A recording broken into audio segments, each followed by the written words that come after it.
Jessica is accusing you of pushing her. I'm preparing a police report, so get ready." Robert's face was full of deep disappointment as he stared at me. "I would never do that. Jessica is." Before I could finish, I heard a loud thud and found myself sprawled on the floor. "Stop lying." It took a moment to realize Robert had punched me. I touched my face with a trembling hand and saw blood. "I've heard about your harassment for a long time now, but Jessica always defended you." Tears welled up in Robert's eyes as he looked down at me. "And yet, just because you didn't like her, you pushed her down the stairs. I can't believe it." I still couldn't process what had happened a few hours ago. Behind Robert, Jessica, leaning on crutches, smiled sweetly at me. When our eyes met, her sweet face filled me with dread. "Robert, stop it." Linda, along with someone else, rushed into the living room. She came straight to my side and wiped the blood from my face with a handkerchief. The person with her was a police officer. Perfect timing. "Arrest this woman." "Robert, the one who should be arrested isn't our mother." "What?" "I have evidence." What Robert showed us next was shocking. It would soon reveal Jessica's true colors. "I'm Susan, 63 years old, with a son and a daughter. My husband passed away 3 years ago, and now I live with my eldest daughter, Linda. Although she's 33 and works in a female-dominated environment, she's still single." One day, while living peacefully with Linda, I got a call from my son Robert. "Hey, Mom, I'm going to be transferred to your city next month." "What? Next month? That's so soon." Robert got married last year and has been living in another state. His company requires a lot of relocation, and he only visited during Christmas. We've been looking for an apartment since last month, but Jessica couldn't find one she liked. Jessica, Robert's wife, is a young and pretty 23-year-old. I don't know what she sees in my son, who's turning 38 this year, but he's head over heels for her. "Can we stay at home until we find a place? Our house is close to the station, so it's convenient for commuting." Our home is near a station, and a few years back, a big shopping mall was built nearby, making it a prime location. "Well, let's meet up and discuss it." "Got it. How about this Sunday?" And so, after a long time, our whole family gathered. "Hello, Susan and Linda. Sorry we've been away for so long. We really apologize for not finding a house yet." Seeing Jessica again after a while, she seemed very modern, almost like a granddaughter coming for a visit. "We want to buy a house someday. That's why we're saving money now. It's hard to find a place that's affordable and to our liking." She seemed more mature than I remembered. However, Robert's job requires him to relocate frequently.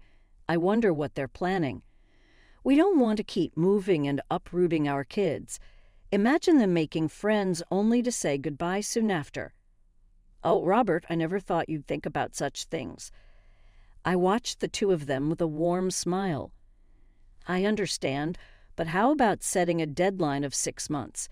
We have Linda here, and we have our own lives, you know." "I get it. We'll probably find a place before that. Is it okay if we cover half the living expenses?" "Oh, Robert, I'm going to look for a job nearby, so I have to contribute." I couldn't help but laugh. I'd always been concerned about Jessica, who's 15 years younger, but she seemed more mature than I'd expected. "Just the living expenses will be fine since it's just for half a year." And so, our temporary cohabitation began. At that time, Linda set some rules for the couple.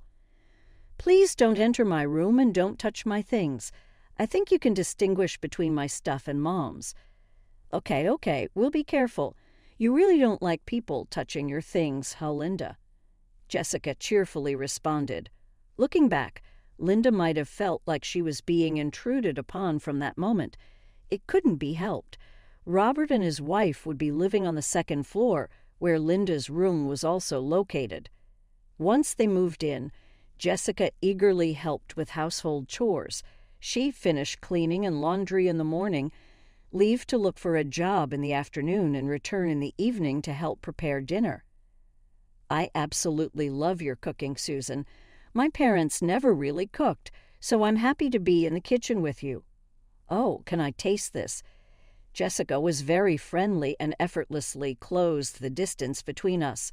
She had a way of getting into your heart just like a kitten. After a few days of living together, I could see why Robert had fallen for her. Today, I got a part-time job offer. About 2 weeks into our living arrangement, Jessica announced this at dinner. It's a job shipping interior goods. Sounds fun, right? 5 days a week, from 9 o'clock a.m. to 6 o'clock p.m., I'm going to work hard. Are you sure? You don't need to overdo it. It's all right. It's for our future, after all. But I might not be able to help around the house as much as before, but I'll make sure to wake up early and not cause any trouble. Her determination made me want to support her. That's fine. I'll take care of the house chores so you can focus on your job. The first few weeks are always tough. And so I took over all the household tasks. If it was to support Robert and his wife, it was the least I could do. With Linda helping out on weekends, it wasn't too bad. Once Jessica started her job, she seemed exhausted when she came home. I was glad I'd taken over the chores. One day, I witnessed Linda confronting Jessica. "Hey, Jessica, I told you not to touch my stuff. You've been using my cosmetics in the bathroom, haven't you?" "I'm so sorry. I'm saving money right now and can't afford to splurge. I'm truly sorry." Jessica apologized with a puppy dog look, but Linda didn't seem to accept it. "Don't just use other people's things and save money for yourself. If you do it again, I'll get the money from Robert, okay?" "I'm really sorry." I was concerned about Linda's frustrated demeanor, so I called her to my room that night. She told a surprising story. When Robert wasn't around, Jessica would come to her room and complain. "She's telling me to move to the room downstairs since I'm in their way. She acts all sweet in front of you, Mom, but she's really not." Knowing Jessica's amiable nature, it was hard for me to believe Linda. However, the tension between them was evident. In the following days, Linda would get irritated and Jessica would apologize. It was a common scene. On a Sunday evening, while everyone was gathered in the living room, Linda was folding the laundry. "Jessica, at least fold your own laundry. Just because you started working doesn't mean you get a pass on everything, right?" "I'm sorry, I just got a bit lazy. I'll do it right away. Please forgive me.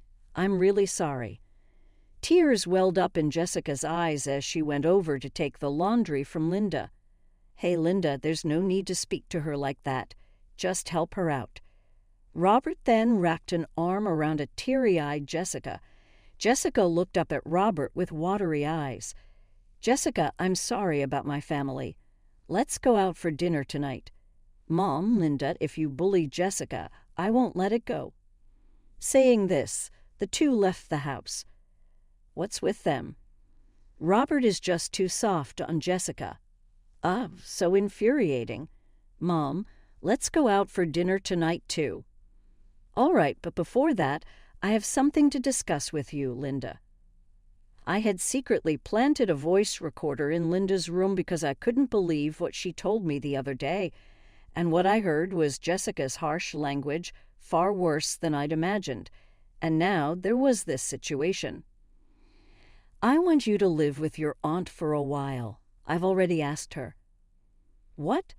Mom, what are you talking about? I don't want to. Why do I have to?" "Please, just until they move out." Perhaps Jessica was a lot more cunning than I thought. She intentionally angered Linda and played the victim in front of Robert. I didn't want Linda to be the villain in Jessica's narrative anymore. "I want to protect you. Please, it's the biggest favor I'll ever ask of you." Maybe Linda sensed the urgency in my tone as she silently nodded. Despair was evident in her eyes. I hugged her and whispered, "We'll be back to our regular life soon." I needed to end this living situation soon.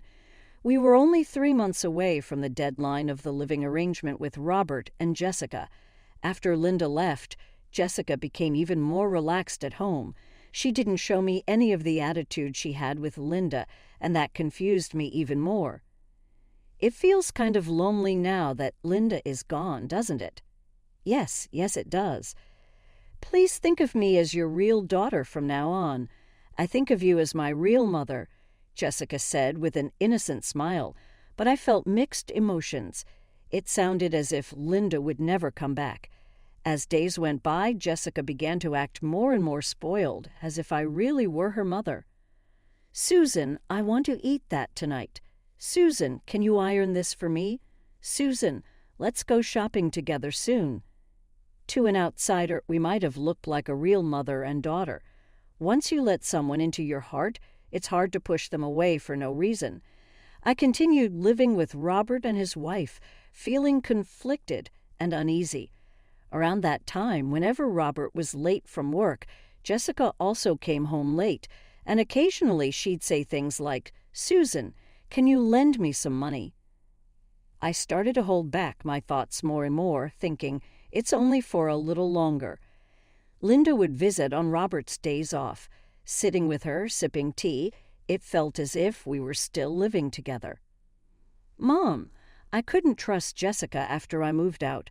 I had a private investigator look into her. She's a big liar. What Linda told me was shocking. Jessica was working only 3 days a week, and the other 2 days she was meeting a man, at least 2 men in fact. It seemed more like they were giving her allowances rather than being romantic relationships. But Linda said seriously, Jessica has someone else she truly loves. She seems to be giving all her money to this main guy. For Jessica, Robert might just be someone who gives her pocket money.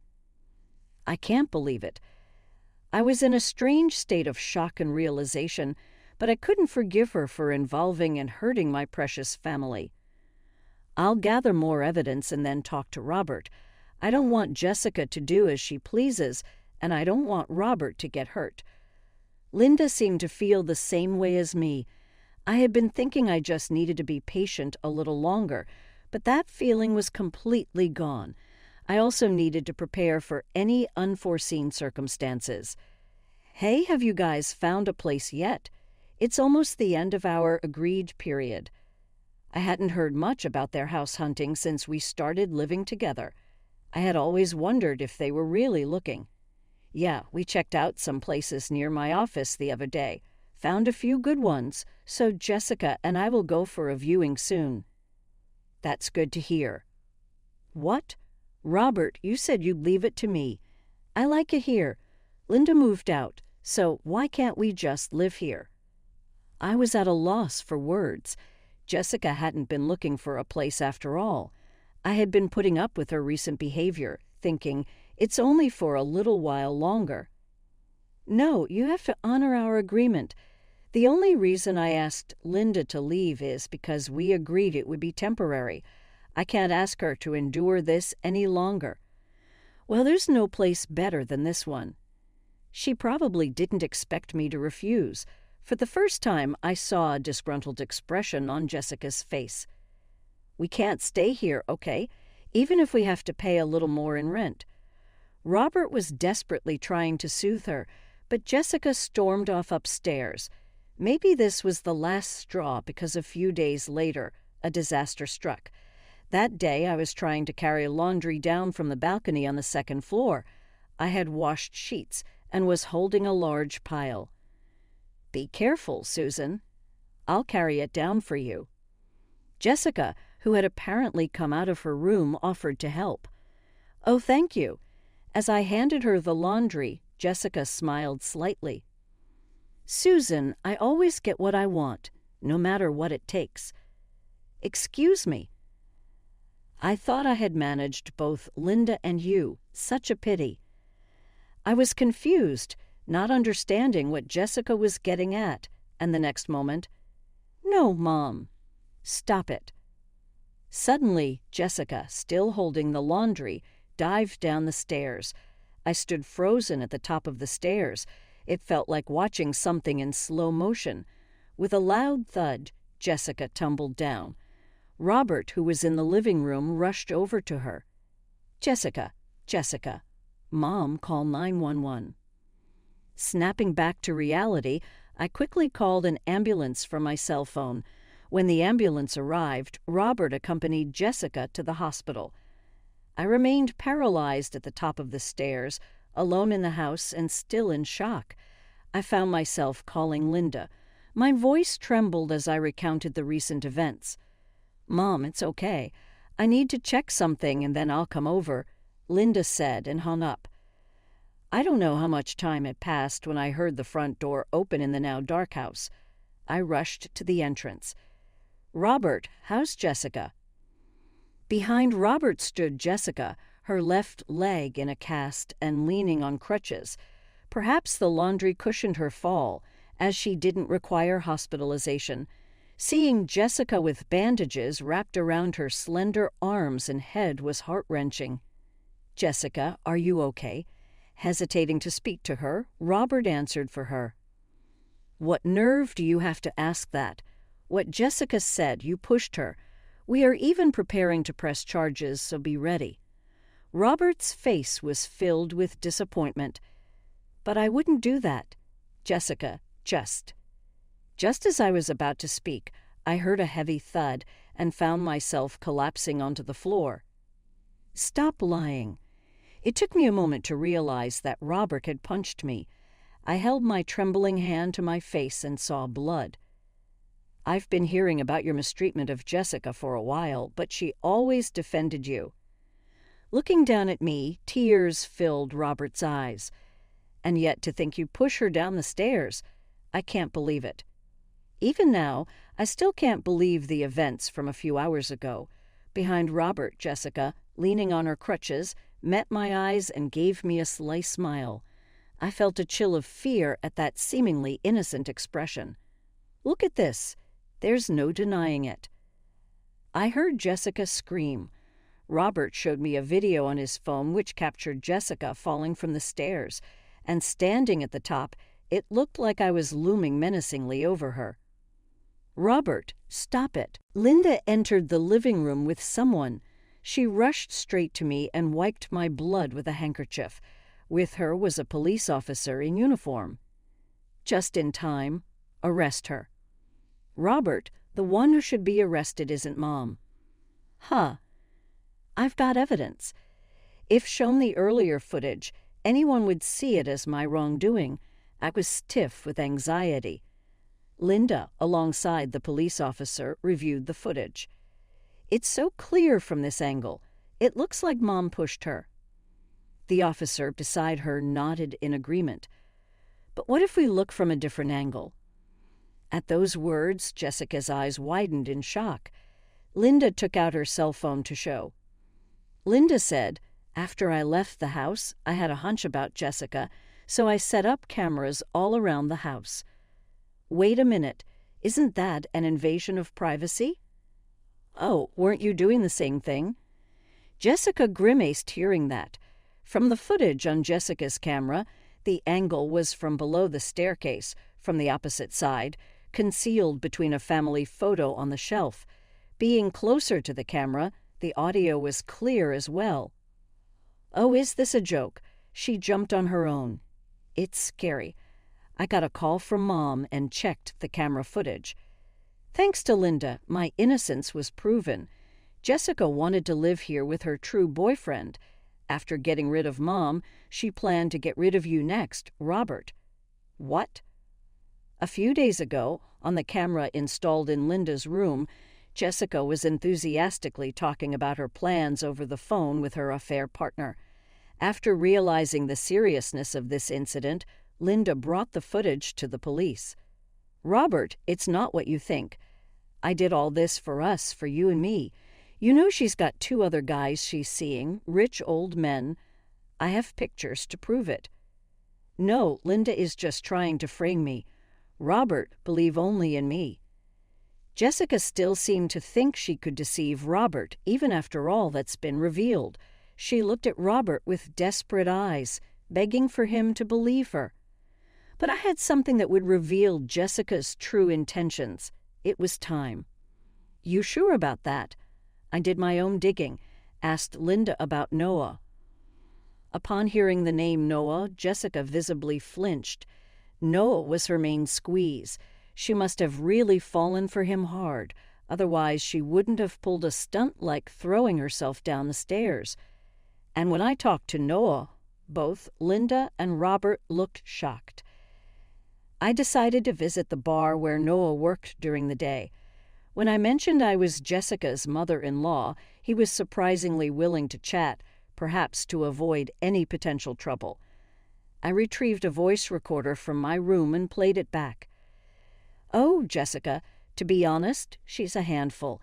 I'm just being nice because it's my job, but she's way too obsessed. We were even considering banning her from the bar." "What? I thought she was your favorite." "Nah, she's just another customer. She's not even my type and doesn't spend much.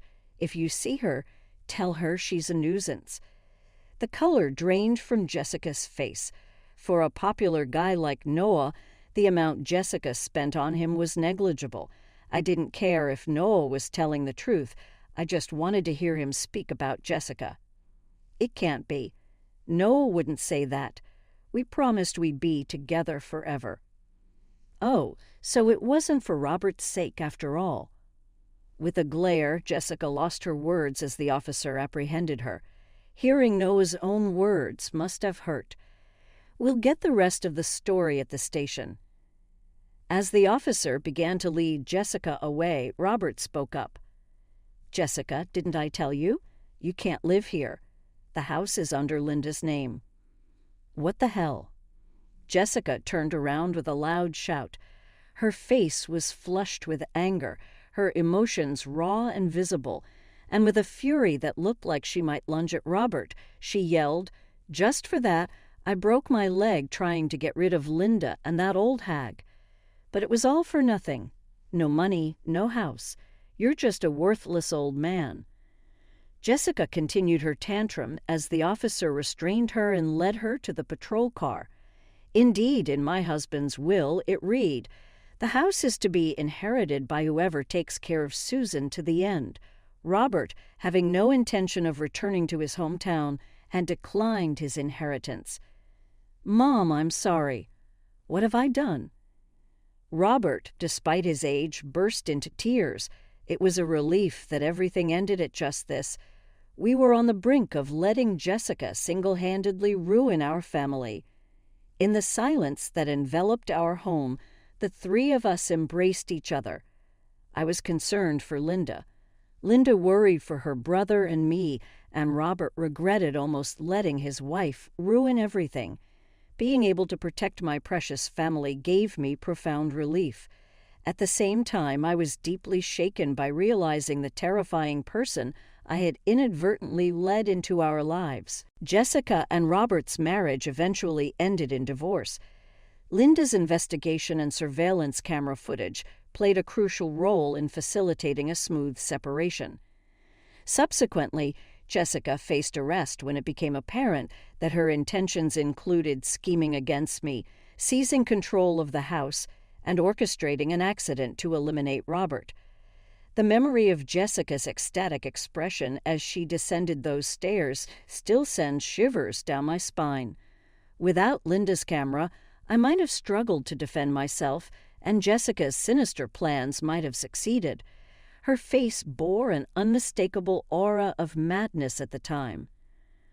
Following the divorce, the three of us shared a home for a while. A year later, Robert was transferred once again. He expressed his disillusionment with marriage, but as a mother, I can't help but wish him well in finding a caring partner. Linda and I continue to reside in the same house, now just the two of us.